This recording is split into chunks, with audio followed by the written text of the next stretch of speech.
बा मेरा में खसर खसर के आजा आगे देख ले। फालतू के वो डायलॉग को कर रही है। चलो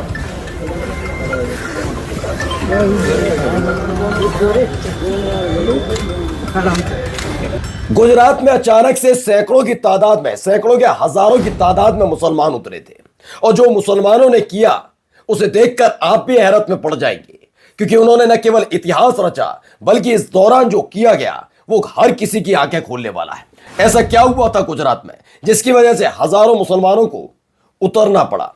उतरे तो हिंदुवादी संगठन के लोग भी थे, हाथों में हथियार थे और लगातार वही तमाशा चल रहा था। वो कहां से निकली खबर वो भी आपको दिखाऊंगा तो आपको यह भी कि कैसे एक कश्मीरी व्यक्ति जब कुछ सामान बेचने के लिए निकलता है, फेरी लगाता है, तो उसको धर लिया जाता है और जो बदतमीजी गली गली चौक चौराहे कश्मीरी युवाओं के साथ की जा रही है, इसका जवाब क्या आप दे पाएंगे? दिखाऊंगा यह भी कि एक व्यक्ति जो उसका नाम देखकर पहचान लीजिए कौन से समुदाय से, 15 साल की एक मासूम बच्ची के साथ दरिंदगी करने वाला, जी छिपने के लिए वो लड़की बन जाता है। उसे इस बात का डर भी नहीं कि क्या होगा, लेकिन आखिरकार जब धरा जाता है तो मुंह पर कालिख पुत जाती है।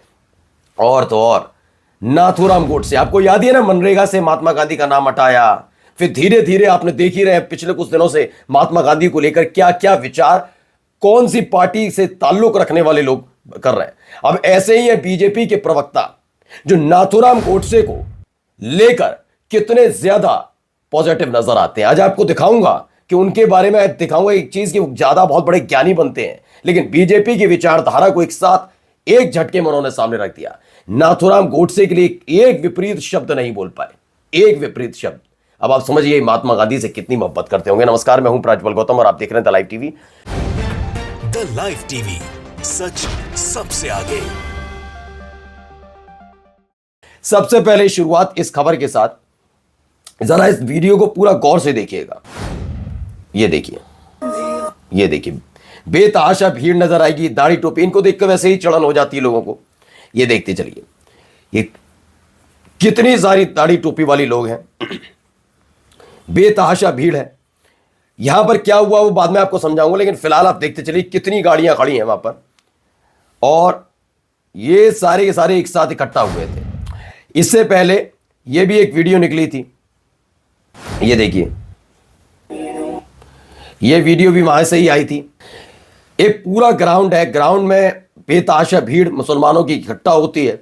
दाढ़ी टोपी देखकर तो विशेषज्ञ पहचान ही गए होंगे, वो विशेषज्ञ जो रंग देखकर, कपड़े देखकर धर्म पहचान लेते हैं। फिलहाल आप पहचान गए होंगे कितने सारे लोग हैं, कितनी बेतहाशा भीड़ आपको मुसलमानों की नजर आएगी। लोग ही लोग नजर आएंगे इधर, ये देखते चलिए, बेतहाशा भीड़, छोटी मोटी भीड़ नहीं है, सैकड़ों हजारों की तादाद में। अब यहां हुआ क्या है जरा मैं बताता हूं। यह खबर निकल कर आई है गुजरात से, जी हां, गुजरात में अहमदाबाद से हुआ था इज्तिमा। इज्तिमा के लिए सब आए थे, मुसलमान एकत्रित हुए थे, इकट्ठे हुए थे। इसे देखा गुजरात के हर जिले में इज्तिमा आयोजित हुए, लेकिन सबसे ज्यादा भीड़ अहमदाबाद के इज्तिमा में देखने को मिली। भारी तादाद में संख्या होने के बाद, भारी संख्या होने के बावजूद लोग आसानी से आए और सुकून से वापस गए। गाड़ियां एक साथ नहीं बल्कि धीरे धीरे निकली, जिससे ट्रैफिक या किसी को भी कोई तकलीफ नहीं हुई। दो चीजें हुई, पहला मुसलमान इकट्ठा हुआ, उसने कोई नारेबाजी नहीं की, किसी तरह की कोई बात नहीं की, उन्होंने सिर्फ इज्तिमा किया। और उसके बाद जब वो वहां से निकले तो उनको पता था अगर भारी तादाद में हजारों लोग एक साथ एक ग्राउंड से शहर की तरफ सड़कों पर उतरेंगे तो ग्राउंड वाला स्थल जो है, आसपास का रोड है, वो ब्लॉक हो जाएगी। ये बात कम से कम मुसलमान समझता है। क्या ये बात वो लोग समझते हैं जो दिन रात वंदे मातरम, भारत माता की जय बोलो, जय माता दी बोलो, ये बोलो वो बोलो करवाए? बोलो, आओ दिखाता हूं ना भी आपको। ये देखिए, इनकी भी तस्वीर है भाई, ये पीछे हटने वाले लोग थोड़ी ना है, इनके तमाशे देखते चलो। ये देखिए, हाथ में लाठियां ले लेके, तलवारें ले लेकर, तो बेतहाशा भीड़ आपको नजर आ रही होगी। ऐसा नहीं है पुलिस की मौजूदगी नहीं है, पुलिस भी चल रही है साथ साथ, लेकिन हथियार और डंडे लेकर चलने की इजाजत किसने दी? क्या यही डंडे, यही ऐसे ही हथियार इस समय अगर उस इज्तिमा के दौरान मुसलमानों के हाथ में दिखते देखते तो क्या होता, बवाल हो रहा होता। गोदी एंकर चीख चीख कर बता रहे होते। लेकिन ये देखिए, यहां पर तलवारें लहराई जा रही हैं, तलवारें भारी तादाद में, और इसे शोभा यात्रा, ये यात्रा का नाम दे दिया जाएगा, जबरदस्ती का दे दिया जाएगा। मंदसौर में 26 तारीख को निकली। इसमें कहा गया मुल्ला और काजी का ये देश नहीं है, ये देश शिवाजी का है।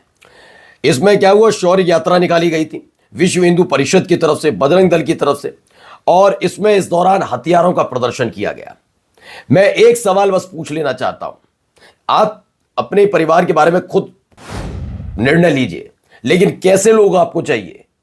क्योंकि मुस्लिम तो पथराव करता है, उत्पाती है। इनमें से, इन दोनों तस्वीरों में से आपको उत्पाती कौन लग रहा है, उपद्रवी कौन लग रहा है? चेहरा देखकर और हरकतें देखकर पहचानिए।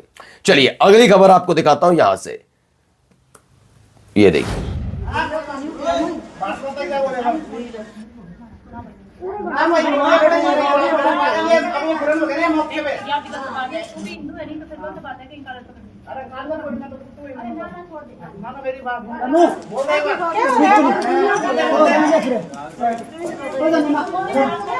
बा मेरा में खसर के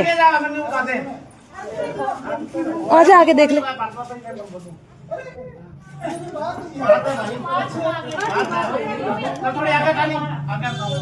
अब आप देख रहे हैं क्या कर रहा है। हरियाणा के फतेहाबाद में ये व्यक्ति जाता है। ये कौन है? कश्मीरी लड़का है जो गर्म कपड़े बेचने जाता है।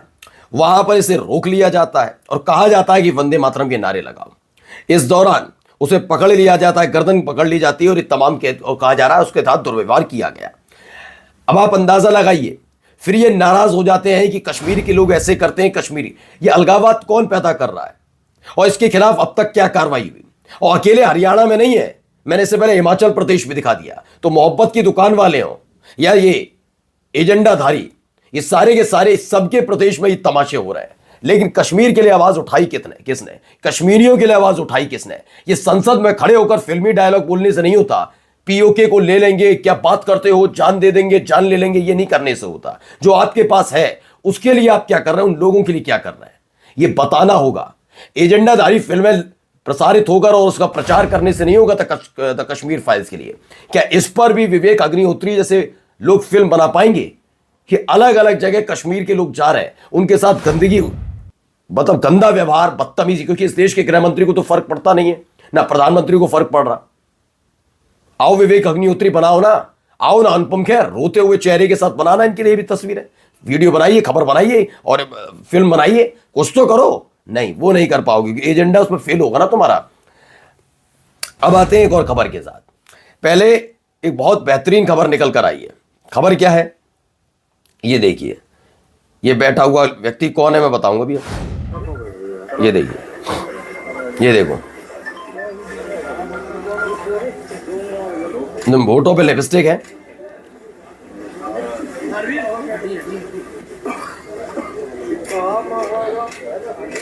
बुर्का पहन रखा है। हुआ क्या मैं समझा देता हूं आपको। राजस्थान से खबर है, धौलपुर में 15 दिसंबर को नाबालिग लड़की से रेप करके भागा 50 साल का राजेंद्र सिसोदिया। राजेंद्र सिसोदिया नाम का व्यक्ति जो 50 साल का, उसने एक नाबालिग लड़की के साथ रेप किया था 15 दिसंबर को, और अब उत्तर प्रदेश के वृंदावन से गिरफ्तार हुआ। वो महिला के भेष में था, बुर्का पहने हुए था, होठों पर लिपस्टिक लगाई हुई थी। राजेंद्र के खिलाफ पहले से 5 केस दर्ज हैं। थाने से कोर्ट तक पुलिस पैदल जुलूस निकालते ले गई है। अब ये खबर है, देखिए यहां पर भी आज तक ने भी लिखा, बुर्का और फर्जी पहचान, नाबालिग रेप केस में फरार आरोपी को पुलिस ने पकड़ा। इन्होंने इतना ही लिखा, देख क्या लिखा, बुर्का और फर्जी पहचान, बुर्के के साथ जबरदस्ती फर्जी पहचान जोड़ा। इस खबर को लिखने के कई तरीके हो सकते थे, ठीक है ना, कई तरीके, लेकिन ये नहीं किया इन्होंने। कई तरीके से फर्जी पहचान और बुर्का लिखेंगे, इससे लोग आएंगे और देखेंगे ओहो बुर्के के फिर फर्जी पहचान, शर्म नहीं आती। आइए अब जरा इधर सुनिए, महात्मा गांधी के लिए कितनी मोहब्बत है बीजेपी में, समझ जाएंगे। दिगंबर बड़गे, गन के सप्लाई टाइप का आदमी, उसके बयान के आधार पे ऊपर सावरकर जी को गिरफ्तार किया गया। और बयान उसका क्या था कि मैंने ये देखा कि वो सावरकर से मिलने गए और उन्होंने सावरकर के पैर छुए, नाथूराम गोडसे ने, और मराठी भाषा में वीर सावरकर ने उनसे कहा विजयी भव। अब बताइए कोई कोर्ट इसको एविडेंस मानेगा? सॉफ्ट कॉर्नर लगता है आपका नाथूराम गोडसे? नहीं, मैं तो सिर्फ फैक्ट रख सॉफ्ट कॉर्नर लगता है। नहीं, मैं तो सिर्फ एक फैक्ट रख रहा हूँ। गांधी जी के शरीर की हत्या नाथूराम गोडसे ने की, गांधी की आत्मा की हत्या गांधी परिवार ने की। मुझे आपने सारी बातें बता दी, पर इसका जवाब, मूल बात का जवाब नहीं। गोडसे पर आपका विचार क्या है सर? आप उसको क्या मानते? वो विरोधी था भाई। नहीं, विरोधी। अरे भाई, आरएसएस के खिलाफ उसने जम के गोडसे मुर्दाबाद वाली बात वो जो तब से पूछना चाह रहे हैं उसका जवाब तो मैं तो कहता हूँ, आप कहिए कि जवाब ही नहीं दे रहे। सुनिए तो, गांधी की आत्मा का हत्यारा मुर्दाबाद, मैं कहने तैयार हूँ शरीर का हत्यारा मुर्दाबाद। बोलिए, आप गांधी को एक व्यक्ति मानते हैं? अब आप समझ गए, मनरेगा से महात्मा गांधी का नाम यूं ही नहीं हटाया गया। बीजेपी का एजेंडा ही है महात्मा गांधी के नाम को हटाना। सोचिए, सुधांशु त्रिवेदी अपने आप को बहुत बड़ा चाणक्य समझते हैं, एक शब्द नहीं बोल पाए। ये इनकी मानसिकता और यही है इनकी असली मानसिकता। याद है आपको भोपाल की सांसद, जब उसने नाथूराम गोडसे को बहुत महान और संत बताया था, तो नरेंद्र मोदी साहब का सिर्फ दिल दुखा था, किया कुछ नहीं था कार्रवाई, क्योंकि इनको मालूम था कि आगे जाकर तो मैं नाथूराम गोडसे को ही सपोर्ट करना है ना। वरना ये आदमी एक शब्द नहीं बोल पाया, ये वो इधर उधर दाएं बाएं। नमस्कार। द लाइव टीवी, सच सबसे आगे।